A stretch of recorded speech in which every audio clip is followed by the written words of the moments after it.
Buenas. Le quería preguntar por varias cosas, ¿no? La primera es sobre el cálculo de la tasa de infectados por habitante que motivó la alerta naranja en el Oriente. ¿Se utilizó en base a la población censada o en base a la población real de esos concejos durante los meses de verano? Disculpa, el cálculo de la tasa es que no le escuché bien. Con la... ¿Se acopla? Es que se acopla, sí, no sé por qué. Bueno, la alerta naranja, ¿no?, cuando la declararon en Oriente, es por haber superado un número de casos en base a la población. ¿Estaban usando, digamos, el número de habitantes que había realmente en el Oriente o el número de personas que estaban censadas en esos municipios, ¿no? Porque, bueno, como sabe, la población era mucho mayor que la que estaba censada. La incidencia acumulada se refiere, ¿no?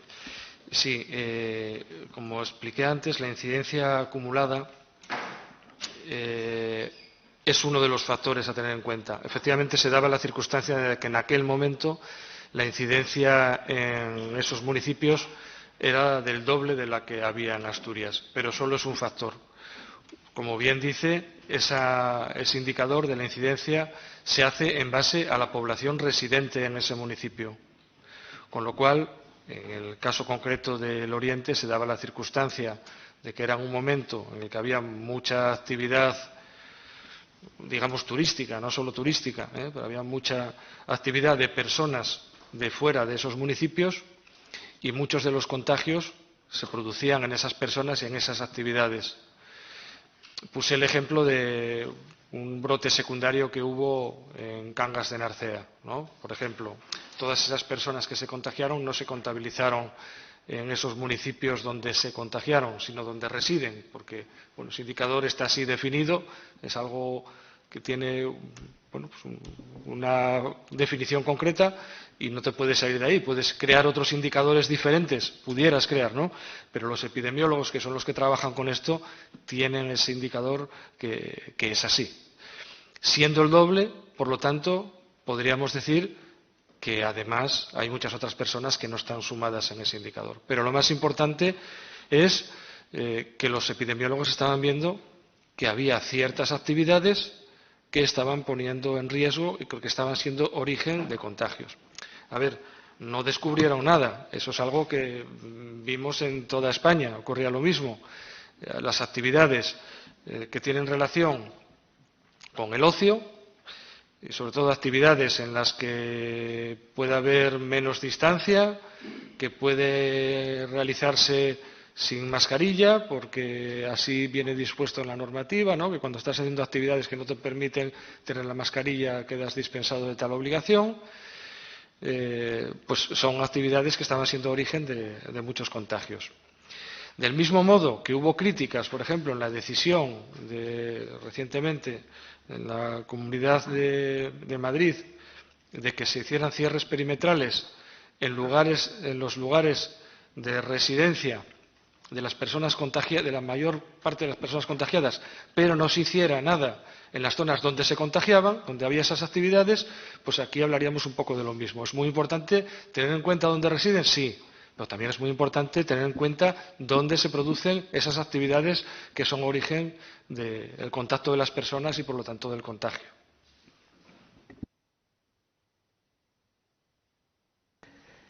Y luego, por ejemplo, entre las medidas, nosotros, parte de las cosas que hemos estado diciendo estos meses, pues es el riesgo que a nuestro punto de vista podría suponer pues los viajes en transporte público de viajeros, donde se ha denunciado, y especialmente también en los transportes que tenían que ver con el Oriente, pues masificación en esos transportes, ¿no? Masificación de saturación, de que hay menos frecuencias, con lo cual los autobuses van más llenos, etcétera, ¿no?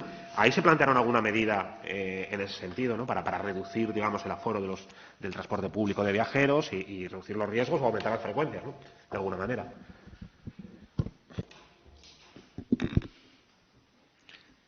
Están continuamente buscándose mejoras, siempre, en todos los protocolos. Qué duda cabe que todo lo que sea posibilitar el estar a más distancia te dará menos riesgo que lo que te exija estar a menos distancia. Si te exige estar a menos distancia, entonces tienes que asegurar otras medidas adicionales, como es llevar siempre la mascarilla y la limpieza de las manos frecuentes. Aunque pueda parecer esto algo tan básico que hasta puede molestar tener que escucharlo, es que es imprescindible. Pensemos, las personas que equivocadamente se ponían guantes creyendo que eso les protegía a ellos de contagiarse, ¿no? Algo en lo que insistimos mucho al principio, y bueno, ahora ya prácticamente no ves a nadie por la calle con guantes, porque no tiene sentido, incluso les pone en peligro. Pero si no te queda más remedio que estar haciendo una actividad, que tienes que estar cerca de otra persona, es muy importante, porque todo lo que estés tocando con las manos, lleves guantes o no los lleves, lo estás llevando a otros sitios. ¿Qué quiero decir con esto? Idealmente podrías decir, no, que todo el mundo vaya, cada uno en su coche, individualmente, solo con sus convivientes dentro. Podrías llegar a tomar decisiones de este tipo si creyeras que de esta manera disminuyas el riesgo de la población. Pero eso no es vivir en la realidad. Hay personas que no pueden ir en su coche porque tienen que utilizar los transportes colectivos. Luego, todo lo que sea mejorar que las personas puedan no tener que interactuar tan de cerca sería positivo. Medidas como la que usted propone pueden tener cabida, desde luego, en una situación en que se vea que hay necesidad de ello. Yo creo que estamos tomando medidas en ese sentido continuamente.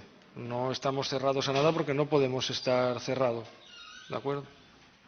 Sí, bueno, yo creo que se podría haber hecho más en ese sentido, pero le quería preguntar sobre la alerta naranja y la situación en los concejos del Nalón y en la Viana, ¿no? que está de actualidad, y sobre 4 asuntos que le quiero enumerar para no quedarme sin tiempo, ¿no?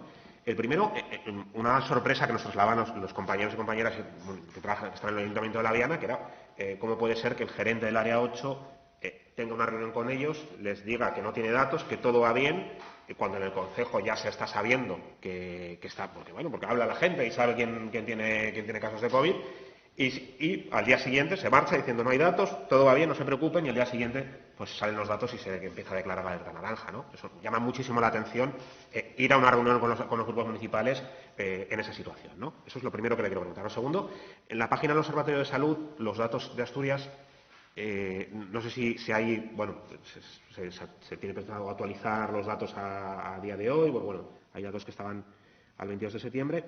Luego le quería preguntar sobre la vuelta al cole que se hizo de los alumnos de 13 a 18, pero bueno, en el instituto hay alumnos de 12 años y evidentemente luego se tuvo que retrasar la vuelta al cole para que hiciesen pruebas también a esos alumnos que tienen hermanos también en edad de 13 a 18, ¿no? Eso nos llamó la atención.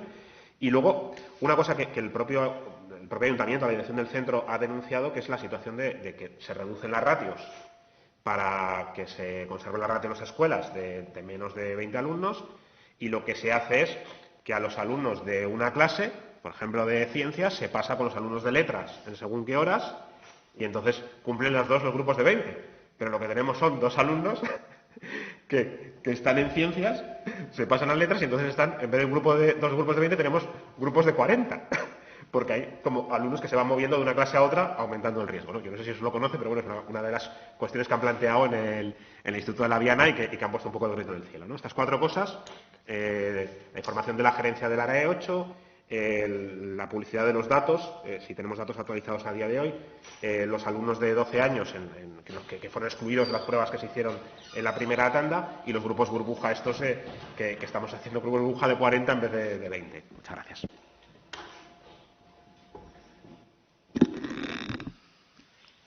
No me consta que haya grupos de convivencia estable de 40 alumnos. Yo solo puedo decir eso, pero bueno, Consejería de Educación es la que está en ello. Estamos nosotros colaborando con ellos pero de las reuniones que tenemos no me consta que haya grupos de convivencia estable de 40, sino que son un máximo de 20. En la vuelta al cole en la Viana, no se dio por parte de Salud ninguna instrucción de retrasar el colegio. Lo que sí se dio es una instrucción de ciertos alumnos de ciertas edades, nacidos entre una fecha y otra, que se les hizo una prueba para descartar que pudieran tener una PCR positiva por infección del COVID y capacidad contagiante, por tanto, puesto que se había detectado que en ese municipio había un incremento muy importante, concretamente en esas edades en las que se hizo ese cribado etario. Pido, por favor, que vaya concluyendo. Hemos superado ya el tiempo. Muchas gracias. Por lo tanto, se hizo una primera prueba que, como sabe, de aproximadamente 600 alumnos, parece que habían salido 4 o 5 afectados, y se hizo una segunda prueba necesaria en las fechas que los técnicos consideran necesario. Lo que se hizo, por lo tanto, fue un llamamiento a esos alumnos nacidos, a esas personas, sean o no alumnos, como el resto de los casos, a esas personas nacidas entre esas fechas, para hacer la segunda prueba, y se consideró que, como en todos los casos, hasta que esté el resultado, tienen que estar en su domicilio. ¿De acuerdo? A esas personas concretas. No significa